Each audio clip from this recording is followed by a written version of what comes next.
Exercise 3.5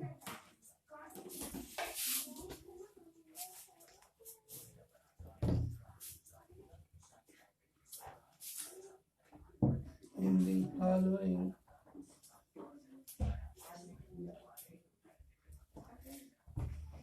which of the equations have unique solution?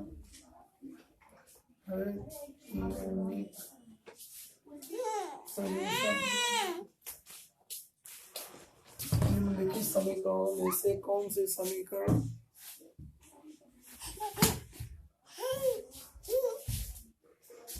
एकाकी solution रखते हैं? निम्नलिखित सॉल्यूशन में से कौन से युग्म अद्वितीय हल रखते हैं? यानी केवल एक हल है निम्नलिखित में से।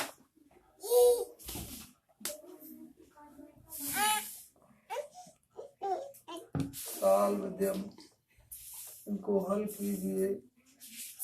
साल्वध्यम by cross multiplication method. Cross multiplication method.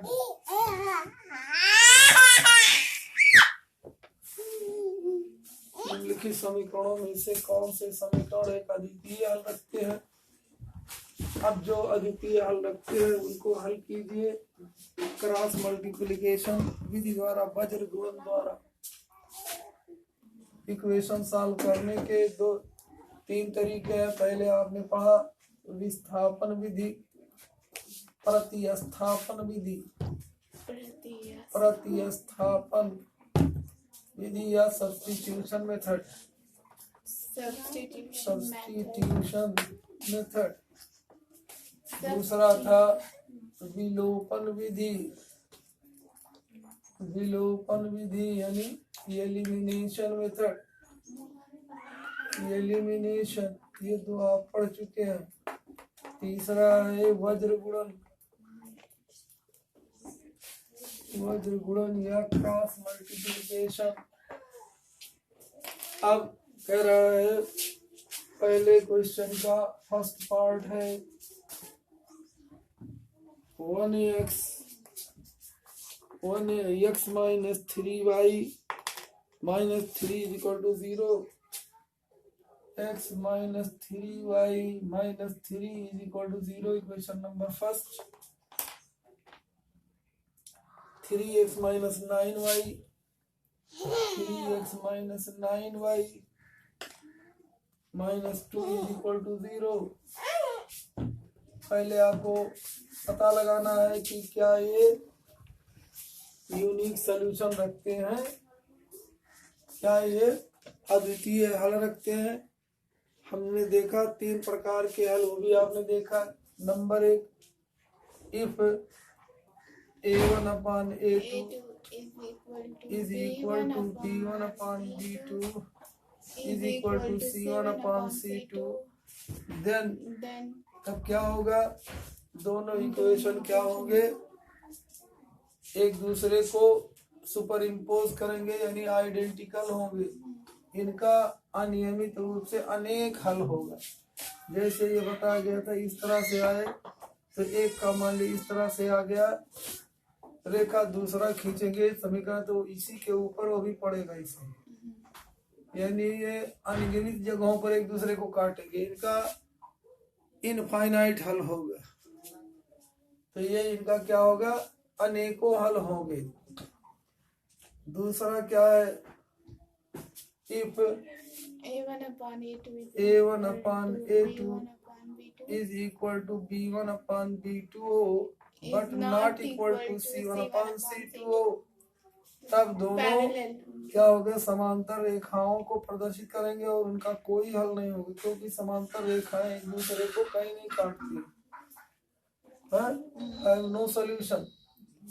तीसरा है if A1 upon A2 is not equal to B1 upon B2, then the two lines will intersect each other, तब दोनों लाइनें एक दूसरे को एक बिंदु पर काटेंगी, यानी उनका एक अद्वितीय हल होगा, केवल एक जगह पर काटेंगी। इस तरह से होगा, एक रेखा इस तरह से, दूसरी इस तरह से। यहाँ देख रहे हो दोनों एक दूसरे को काट रही है। तो यही पूछ रहा है कि पहले ये पता लगाइए कि इस तरह का है कि मैंने उसका अद्वितीय हल है कि नहीं। अगर है अद्वितीय हल तब उसको हल कीजिए। तो हम पहले देखेंगे कि है कि नहीं है। तो हियर यहाँ देख रहे हो A1 upon A2, यहाँ x का गुणांक 1 है, 1/3। B1 upon B2 is equal to -3/9, वह भी बराबर हो गया 1/3। A1 upon A2 is equal to B1 upon B2, और क्या है ये, A1 upon A2 is equal to B1 upon B2 but not equal to C1 upon C2, क्योंकि C1 upon C2 is equal to 3/2 है। तो ये वाली दूसरी कंडीशन आएगी, यानी ये दोनों रेखाएं आपस में समांतर होंगी। ये दोनों रेखाएं आपस में समांतर होंगी, अर्थात इनका कोई हल नहीं होगा। दे हैव नो सॉल्यूशन, इनका कोई हल नहीं होगा। क्या कहोगे, स्पष्ट है कि It is clear that स्पष्ट है, इट इज क्लियर दैट, स्पष्ट है कि A1 upon A2 is equal to B1 upon B2 is not equal to C1 upon C2, hence there will be no solution, इनका कोई भी हल नहीं होगा, ये एक दूसरे को कहीं नहीं काटेंगे। अब कोई हल नहीं है तो लगाना ही नहीं इस सवाल को। अब दूसरा है ये, अतः इनका कोई हल नहीं होगा, इनका कोई हल नहीं, कोई एक भी हल नहीं है, एक भी हल नहीं, हल नहीं है, देयर इज नो सॉल्यूशन। दूसरा देखिए, सेकंड पार्ट कह रहा है 2x plus y is equal to 5, 2x plus 5, 2x plus 5, 2x plus y, 2x plus y minus 5 is equal to 0, equation number first। 3x plus 2y, 3x plus 2y minus 8 is equal to 0, equation number 2। ये दो equations हैं आपके पास। इनमें देखिए क्या इनका अद्वितीय हल है कि नहीं। अद्वितीय माने केवल एक हल इस तरह से इंटरसेक्ट करने वाला है। तो क्या देखेंगे, A1 upon A2 is equal to 2/3, B1 upon B2 is equal to 1/2। तो क्या कहोगे, स्पष्ट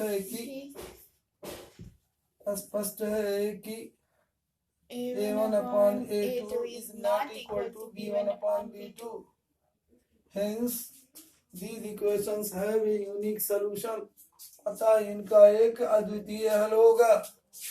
अतः ये दोनों समीकरण, अतः ये समीकरण युग्म, समीकरण युग्म माने दो समीकरण, ये समीकरण समीकरण युग्म अद्वितीय हल रखते हैं, अद्वितीय हल रखते हैं। अब उनको निकाल लीजिए, क्या है अद्वितीय हल। वज्र गुणन के द्वारा कहना लगाइए।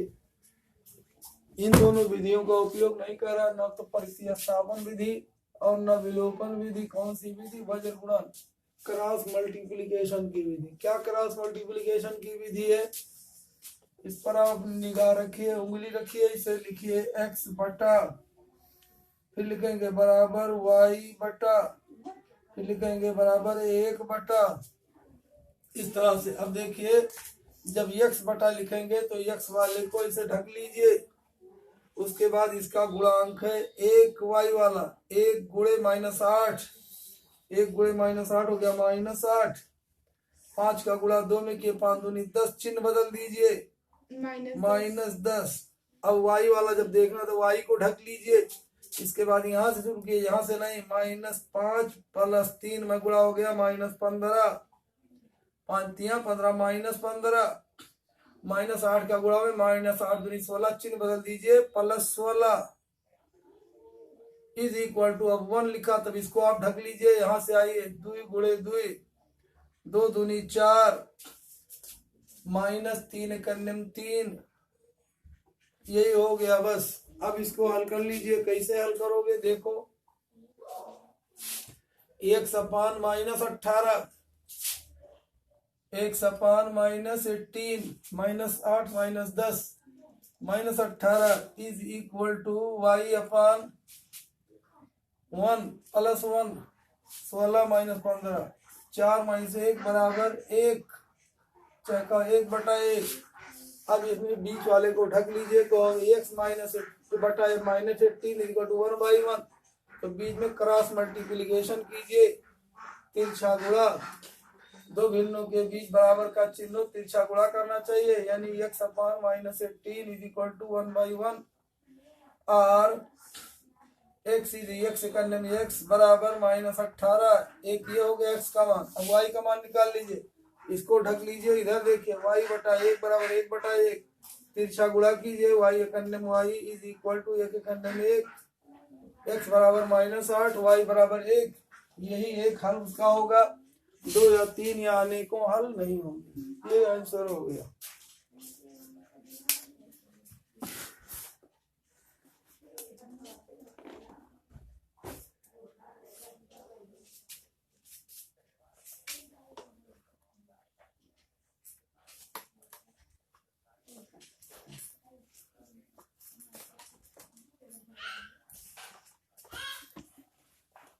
देखिए दूसरा, ये दूसरा था, तीसरा खंड इसका, third part 3x - 5y, third part है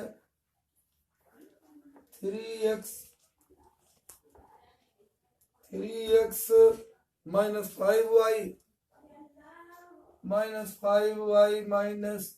50 is equal to 0, equation number first, -50 है -20, -20 is equal to 0।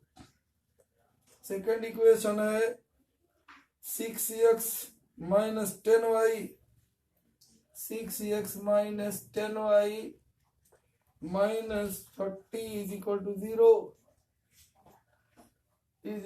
0, equation number second. यहाँ आप देखिए, पहले देखिए ये क्या है, पहले देखिए कि इनका यूनिक सॉल्यूशन है कि नहीं, यूनिक हल की नहीं है, यूनिक सॉल्यूशन है कि नहीं है। क्या करेंगे आप, अगर हम निकाले यहाँ a1/a2, इसे लिखा गया इतना में a1/a2 is equal to 3/6 is equal to 1/2, b1/b2 is equal to -5/-10 is equal to 1/2 and c1/c2 is equal to -20/-40 is equal to 1/2। तो यह स्पष्ट है कि इट इज क्लियर दैट, स्पष्ट है कि a1/a2 is equal to b1/b2 is equal to c1/c2, अतः इसका अनेकों हल होंगे, अद्वितीय हल नहीं होगा। अतः इन समीकरणों के भी, इन युगपत समीकरणों जगह इन समीकरणों के अद्वितीय हल, इन समीकरणों के अनेक हल होंगे, अद्वितीय नहीं, अनेक हल होंगे।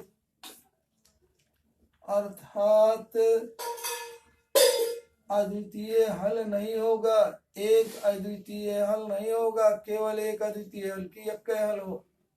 अद्वितीय हल नहीं होगा, जो अद्वितीय हल नहीं होगा यानी इस तरह से एक दूसरे के ऊपर सुपर इम्पोज कर जाएंगे, इसी के ऊपर ढक लेंगे, तो इसका कोई हल नहीं होगा। अनंत हल इनके हैं।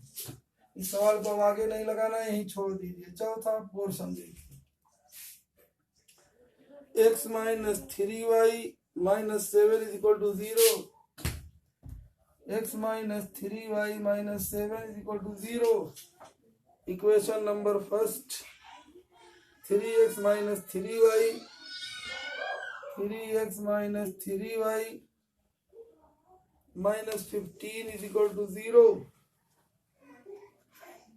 इक्वेशन नंबर 2, इसमें हम निकाले, फिर देखें a1 अपान a2, a1 अपान इसे कहोगे में, इन दोनों समीकरणों में a1 upon a2 is equal to 1/3, b1 upon b2 is equal to minus 3 upon minus 3 is equal to 1। स्पष्ट है कि a1 upon a2 is not equal to b1 upon b2। हो गया, स्पष्ट है कि a1 upon a2 is not equal to b1 upon b2। अतः इस समीकरण के अद्वितीय हल होगा। अतः इनका मान इन समीकरणों का इनका एक अद्वितीय हल होगा। अद्वितीय हल होगा, यूनिक सोल्यूशन, अद्वितीय हल, केवल एक हल होगा। यानी इस तरह से एक जगह पर काटेंगे, अद्वितीय हल होगा। अब अद्वितीय हल निकाल लीजिए। कैसे निकालोगे? लिखोगे x बटा, फिर लिखोगे बराबर y बटा, फिर लिखोगे 1 बटा।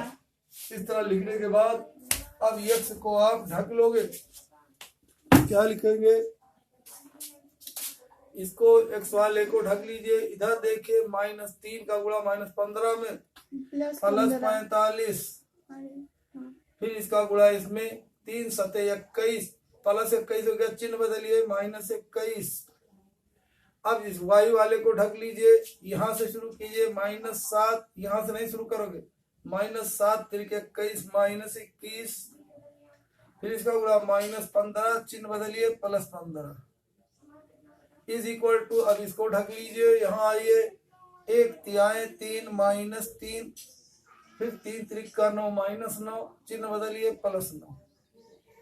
यही हो गया। अब क्या करेंगे? इसको बीच में इसको भूल जाइए कि ये भी कुछ है, सिर्फ यही देखिए, x बटा 45 में से 21 घटाइए, 5 में से 1 गए 4, 24 बटा बराबर 1 बटा 9 में से 3 गए 6, 1 बटा 6 हो गया। ये अब क्रॉस मल्टीप्लीकेशन कीजिए ऐसे, चाहे 1 और x बटा 24 तो इधर जाके ऊपर हो जाएगा, या x इज इक्वल टू बटा के नीचे वाली गिनती दूसरी तरफ जाकर ऊपर गुणा हो जाती है।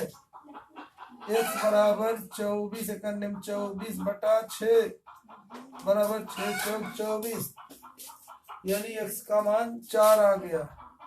एंड अब इसको छोड़ दीजिए, यहाँ देखिए, इसे क्या हो जाएगा, ये कितना है, ये y अपान -21 प्लस 15, -21 प्लस 15, 11 में से 5 गए 6, -6 हो गया, 15 6 21 इज इक्वल टू कितना हो जाएगा, 1/6।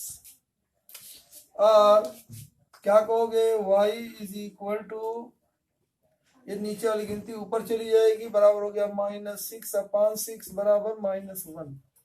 सोल्यूशन क्या हो गया, 4 and -1।